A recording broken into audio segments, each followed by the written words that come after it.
ہر مسلمان کے لیے یہ ضروری اور فرض ہے کہ وہ کوئی بھی عبادت شروع کرنے سے پہلے اس کے تمام احکام اور مسائل کو اچھی طرح سے جان لے، اس کے بارے میں ریسرچ کر لے، اس کو پڑھ لے، مطالعہ کر لے، تاکہ وہ اپنے اس عبادت کو صحیح طریقے سے قرآن اور اللہ کے نبی علیہ الصلوۃ والسلام کی سنت کے مطابق ادا کر سکے۔ آج کل بہت سے لوگ ایسے ہیں جو بہت سارے عبادات کرتے ہیں، لیکن کیونکہ اس کو ان عبادات کے مسائل کا صحیح طریقے سے نہیں پتہ ہوتا تو وہ اپنے اس عبادت میں بہت سارے غلطیاں کرتے ہیں۔ کبھی کبھی تو اپنے اس عبادت کو باطل کر دیتے ہیں، لیکن علم نہ ہونے کی وجہ سے اس کو پتہ ہی نہیں ہوتا۔ تو اسی لیے اس حد تک علم حاصل کرنا ہر مسلمان کے لیے فرض ہے کہ وہ اپنے ہر عبادات کو اچھے طریقے سے ادا کر سکے اور اس کے مسائل کو درستگی سے جان سکیں۔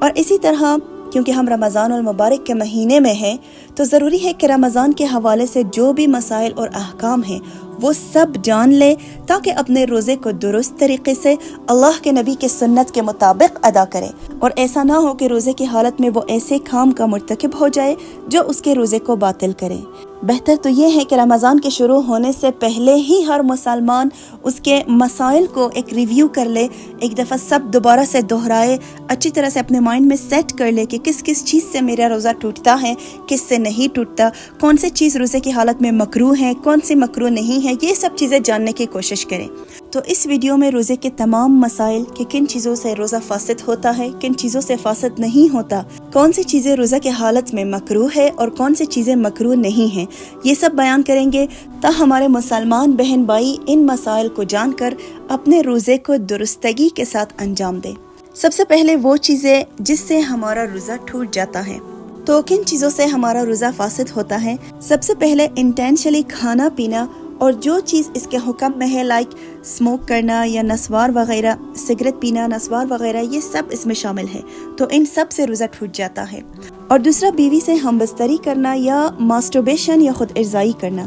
بہت سے جوان انفارچونیٹلی روزے کی حالت میں ہوتے ہیں لیکن وہ ماسٹربیشن کرتے ہیں اور ان کو نہیں پتا ہوتا کہ یہ ان کے روزے کو فاسد کرتا ہے، تو جان بوجھ کر خود یعنی ماسٹربیشن کرنا ہمارے روزے کو توڑ دیتا ہے، فاسد کرتا ہے۔ اور اسی طرح وامٹنگ کرنا، اگر یہ وامٹ جان بوجھ کر ہو، یعنی کوئی اپنی انگلی حلق میں ڈال کر جان بوجھ کر وامٹ کرے تو اس سے روزہ ٹوٹ جاتا ہے، لیکن اگر خود ہی یعنی غیر اختیاری طور پر وامٹ کرے تو اس صورت میں روزہ نہیں ٹوٹتا۔ اور اسی طرح حیض اور نفاس کے خون یعنی پیریڈز یا برتھ کے بعد عورتیں جو خون دیکھتے ہیں تو یہ دونوں خون روزے کو فاسد کرتے ہیں، اگرچہ افطار کے ٹائم سے 1 منٹ پہلے بھی ہوں تو اس دن کا روزہ فاسد ہو جاتا ہے۔ تو یہ وہ امور ہے جن سے ہمارا روزہ فاسد ہو جاتا ہے۔ اور وہ کام جو ہمارے روزہ کو باطل نہیں کرتے وہ سب کیا ہیں؟ سب سے پہلے تو کھانا پینا، اگر فراموشی کی حالت میں یا بھول کر کچھ کھائے، جیسے کہ اللہ کے نبی علیہ الصلوۃ والسلام نے فرمایا من نسی وهو صائم فاکل او شرب فلیتم صومه فانما اطعمه الله وسقاه، یعنی جو شخص روزے کی حالت میں ہو اور وہ بھول جائے کہ وہ روزہ دار ہے اور وہ کچھ کھا پی لے تو پھر وہ اپنے روزہ کو تمام کرے، کیونکہ اللہ تبارک و تعالیٰ نے اس کو کھلایا اور پلایا ہے۔ اور اسی طرح دوسری روایت میں ہے کہ اللہ کے نبی علیہ الصلوۃ والسلام نے فرمایا من افطر فی شہر رمضان ناسیا فلا قضاء علیہ ولا کفارۃ، یعنی جو رمضان کے مہینے میں روزے کی حالت میں بھول کر کچھ کھا لے تو اس صورت میں اس پر نہ کوئی قضا ہے اور نہ کفارہ، کیونکہ آبویسلی اسلام میں بھولنے کی وجہ سے ہم مکلف نہیں ہوتے، تو اگر بھول کر کچھ کھا پی لیا جائے تو یہ گویا اللہ تبارک و تعالیٰ کی طرف سے ایک مہمانی ہے اور اس سے روزہ نہیں ٹوٹتا۔ اور دوسرا کام جس سے روزہ نہیں ٹوٹتا، آنکھ میں کوئی قطرہ وغیرہ ڈالنا یا سرما لگانا، اگرچہ روزہ دار قطرے کو یا سرمے کو اپنے حلق میں محسوس کرے تب بھی روزہ نہیں ٹوٹتا۔ اور اسی طرح تیسرا چیز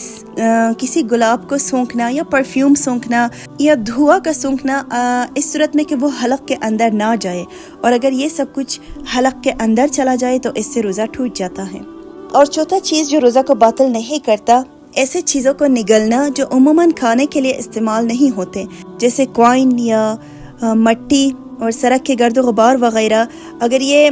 ناخواستہ ہمارے حلق کے اندر بھی چلا جائے تب بھی ہمارا روزہ اس سے نہیں ٹوٹتا۔ اور پانچواں، دانت نکالنا یا دانت میں کوئی دوا وغیرہ رکھنا، تو اس صورت میں بھی روزہ نہیں ٹوٹتا، البتہ اگر اس دوا کا یا خون کا ٹیسٹ حلق میں نہ جائے، اگر حلق تک چلا جائے تو پھر اس صورت میں روزہ ٹوٹ جاتا ہے۔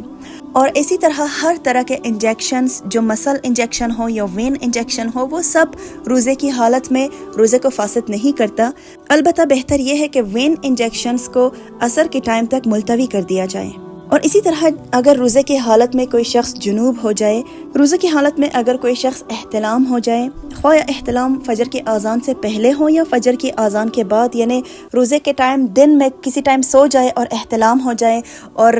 انزال کرے، تو اس صورت میں بھی روزہ نہیں ٹوٹتا۔ فوراً سے جلدی اس بندے کو غسل کر کے اپنی نمازوں کے لیے ریڈی ہونا چاہیے، کیونکہ اس کام میں تاخیر اللہ کے نبی علیہ الصلوۃ والسلام کو نہیں پسند، جیسے کہ انہوں نے فرمایا کہ 3 لوگ ایسا ہیں کہ فرشتے ان کے نزدیک نہیں آتے۔ سب سے پہلا مردہ کافر کا جسم، اور دوسرا وہ شخص جس نے خلوق لگایا ہو، یعنی خلوق ایک طرح کا عطر ہے جو صورت کی رنگ آمیزی کے لیے استفادہ ہوتا ہے،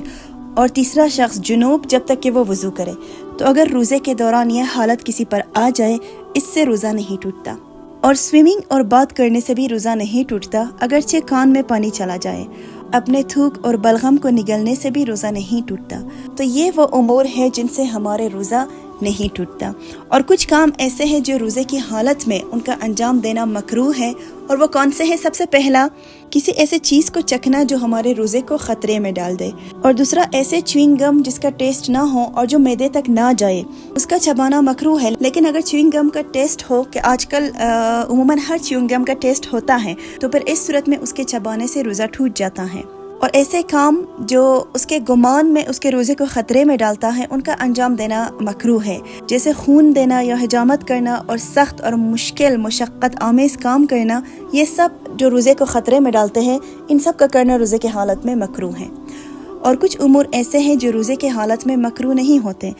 اگر کسی عورت کا ہسبینڈ یا کسی میڈ کا آنر بہت زیادہ روڈ ہو اور نمک کم زیادہ ہونے کی وجہ سے وہ غصہ کرے، چلائے، تو اس صورت میں یہ عورت یا یہ میڈ نمک چکھنے کے لیے اس غذا کو چکھ سکتا ہے، لیکن اس کو نگلنا نہیں چاہیے۔ اور اسی طرح مسواک کرنا اور تھیت برش کرنا، اگرچہ وہ مسواک گیلے ہوں تب بھی روزہ نہیں ٹوٹتا۔ اور بار بار استشمام کرنا اور غرغرہ کرنا اور منہ میں پانی ڈالنا، اگرچہ وضو کے لیے نہ بھی ہو تب بھی اس سے روزہ نہیں ٹوٹتا۔ اور بار بار غسل کرنا روزے کی حالت میں، اور کسی گیلے کپڑے میں خود کو لپیٹنا تاکہ گرمی کی شدت کم ہو جائے، یا کہ انسان کی باڈی اور ایکٹیو ہو جائے عبادات کے لیے، تو یہ سب کام روزے کی حالت میں مکروہ نہیں ہیں۔ اور اپنے وائف کے ساتھ بوس و کنار کرنا، اس صورت میں کہ خود کو کنٹرول کرنے پر یقین ہو، تو یہ روزے کی حالت میں مکروہ نہیں ہے۔ اور اگر خود کو کنٹرول کرنے پر یقین نہ ہو تو پھر ایسے کام کرنا روزے کی حالت میں حرام ہے۔ ضرورت کے ٹائم کھانوں کو چکھنا،